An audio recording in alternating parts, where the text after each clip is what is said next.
Students, welcome back to our my YouTube channel. Students, हमारा आज का टॉपिक है सेल डिवीजन। मैं आपको बताना चाहूँगा कि हम इसका जो बेसिक है वो ऑलरेडी स्टडी कर चुके हैं, जिसमें कि आपका कंसेप्ट बिल्ड हो जाएगा। उस वीडियो का जो लिंक है मैं इस वीडियो के एंड में आई बटन में डाल दूंगा। आप वहाँ से उस वीडियो को जरूर देखें, उससे आपका कंसेप्ट बिल्ड होगा और आपको इस टॉपिक को समझने में थोड़ी और आसानी रहेगी। सो हम आज स्टडी करेंगे कि सेल डिवीजन क्या होती है, माइटोसिस क्या होती है, मियोसिस क्या होती है। So let's start. मैं आपको बताना चाहूंगा कि जो हम ह्यूमन बॉडी या किसी लिविंग ऑर्गेनिज्म की जो ग्रोथ होती है वो कैसे होती है। सबसे पहले क्या होता है, जो मेल का स्पर्म और फीमेल का जो एग है आपस में फ्यूज होता है और फर्टिलाइज होता है और वो एक जाइगोट बनाता है। फिर जो जाइगोट है फर्दर डिवीजन करके एक चाइल्ड में डेवलप होता है। फिर चाइल्ड के जो सेल्स है वो फर्दर डिवीजन करके एक अल्टीमेटली एक एडल्ट पर्सन बनाता है। सो ये डिवीजन जो बार बार आ रहा है, इसी डिवीजन को हमने जो आज स्टडी करना है। सबसे पहले हम देखते हैं माइटोसिस। माइटोसिस की जो टर्म है वो वॉल्टर हेमिंग ने दी थी 1882 में। और ये जो माइटोसिस है वो सोमेटिक सेल्स में होते हैं। हमारे बॉडी में 2 टाइप के सेल पाए जाते हैं, सोमेटिक सेल्स और रिप्रोडक्टिव सेल्स। सोमेटिक सेल्स जो कि बॉडी सेल्स है, बॉडी की ग्रोथ डेवलपमेंट के लिए यूज होते हैं। माइटोसिस में क्रोमोसोम नंबर सेम रहते हैं। इसका क्या मतलब है आपको ये समझ आ जाएगा। जो ये सेल डिवीजन है यानी माइटोसिस है, इसमें सबसे पहले कैरियोकाइनेसिस होती है, फिर साइटोकाइनेसिस होती है। कैरियो मतलब कि न्यूक्लियस, काइनेसिस मतलब कि डिवीजन, साइटो मतलब कि साइटोप्लाज्म, काइनेसिस डिवीजन। तो जैसे कि मैंने आपको यहाँ भी दिखाया हुआ है, अगर आप देख पा रहे होगे, ये एक न्यूक्लियस है, ये एक साइटोप्लाज्म है। अंदर यहाँ पे क्रोमोसोम नंबर है 46।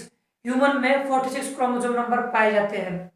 तो अब क्या होगा, पहले होगी कैरियोकाइनेसिस। जो ये न्यूक्लियस है ये डिवाइड हो गया 2 न्यूक्लियस में। यहाँ भी 46 है, यहाँ भी 46 है।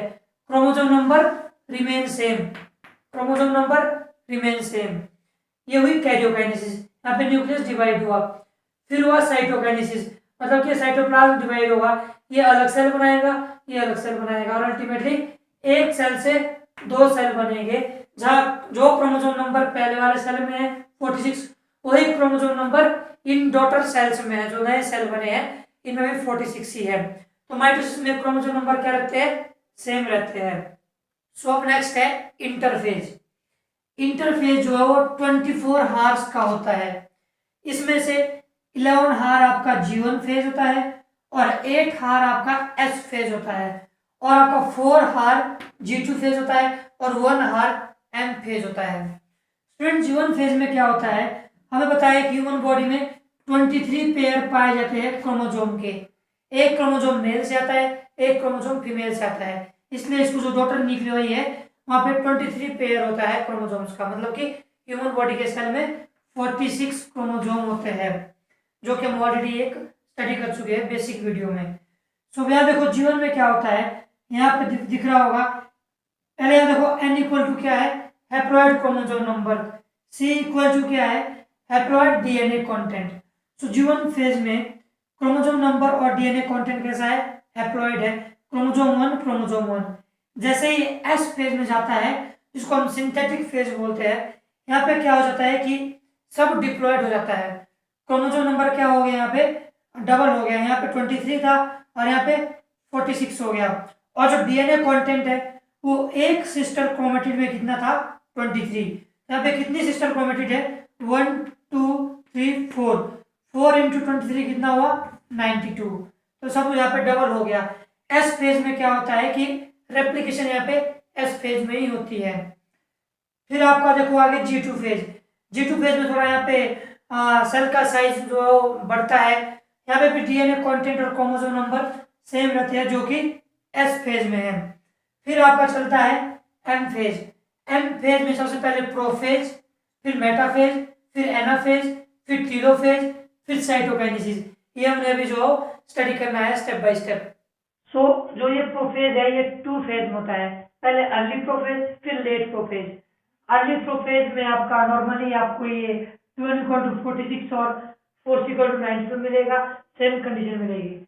और लेट प्रोफेज में यहाँ पे सेंट्रियोल की फॉर्मेशन होगी। ये सेंट्रियोल का क्या फंक्शन है, ये जो है क्रोमोसोम को स्प्लिट करने में हेल्प करता है। और स्पिंडल फाइबर बनाने के लिए यूजफुल होता है ये सेंट्रियोल। इसको हम देखेंगे आगे। इसके बाद होगा आपका मेटाफेज। मेटाफेज में क्या होता है कि जो क्रोमोसोम है ये इक्वेटोरियल लाइन में आते हैं, तो फिर यहाँ पे बिल्कुल इक्वेटोरियल लाइन पे आए हैं और यहाँ पे कोई भी होमोलोगस पेयरिंग नहीं होती। देखो ये जो क्रोमोसोम इक्वेटोरियल लाइन पे आ गए और यहाँ पे जो सेंट्रियोल में ये आपके स्पिंडल फाइबर बना दिए, इनको बोलते हैं स्पिंडल फाइबर। इनका क्या फंक्शन है अभी आपको एनाफेज में पता लग जाएगा। जो ये क्रोमोसोम्स है इनकी जो सिस्टर क्रोमेटिड है वो एनाफेज में स्प्लिट हो जाती है, आपस में ब्रेक हो जाती है due to these spindle fibres. ये जो स्पिंडल फाइबर्स है ये इनको स्प्लिट करता है, मतलब अपनी ओर खींचता है। ये सेंट्रियोल अपनी ओर, ये सेंट्रियोल अपनी ओर। फिर क्या होगा यहाँ पे जो क्रोमोसोम की जो सिस्टर क्रोमेटिड है ये अलग हो जाएगी, है ना। देखो यहाँ पे बिल्कुल अलग हो गई और यहाँ पे एक चीज देखो आप, जो यहाँ पे 2n था वो किसमें हो गया 4n में। 4n कितना बन गया ये 92 और यहाँ भी 4 से 92। ये भी जो है इक्लोटिक कंडीशन है जहाँ क्रोमोसोम नंबर और डीएनए कंटेंट जो इक्वल हो जाता है आपका एनाफेज में। यहाँ पर डायरेक्ट क्वेश्चन पूछा जाता है कॉम्पिटिटिव एग्जाम में कि क्रोमोसोम नंबर और डीएनए कंटेंट कौन से फेज में इक्वल होता है, तो कौन से होता है एनाफेज में। फिर उसके बाद क्या चलता है आपका टीलोफेज। टीलो मतलब कि एंड मतलब कि जो आपकी सिस्टर क्रोमेटिड है ये आपस में एक क्रोमोसोम बना देंगे और जो न्यूक्लियर मेम्ब्रेन डिसअपियर हुई थी प्रोफेज के टाइम, देखो यहाँ हम बोल सकते हैं आपका जीवन फेज के टाइम जीवन में जो न्यूक्लियर मेम्ब्रेन है वो डिसअपियर होती है और यहाँ पे टीलोफेज में ये न्यूक्लियर मेम्ब्रेन आपस में एपियर होने लगती है, न्यूक्लियर फ्री एपियर होने लग गया, है ना। और दोनों के बाहर क्या आ गई न्यूक्लियर मेम्ब्रेन आ गई। तो ये था पूरा कैरियोकाइनेसिस। यहाँ पे न्यूक्लियस डिवाइड हुआ। सेकंड आया साइटोकाइनेसिस। यहाँ आपका साइटोप्लाज्म डिवाइड होगा, मतलब इस सेल से 2 सेल बनेंगे। आप देख पा रहे होंगे 2 सेल बन गए। और माइटोसिस की जो एक खासियत है वो है ये कि क्रोमोसोम नंबर जो रिमेन सेम रहते हैं और मियोसिस में chromosome number reduce to half हो जाते हैं। फिर आपको जिससे जो क्वेश्चन बनता है वो आपका ये, आपने एक चीज ध्यान रखनी है माइटोसिस में कि यहाँ पे no pairing of homologous chromosome. ये होमोलोगस क्रोमोसोम है, इनकी कोई भी पेयरिंग नहीं होती है। सेकंड है कि at anaphase there is segregation of sister chromatid. Anaphase में सिस्टर क्रोमेटिड सेग्रीगेट होते हैं माइटोसिस में, और मियोसिस में एनाफेज में आपके जो होमोलोगस क्रोमोसोम है ये सेग्रीगेट होते हैं।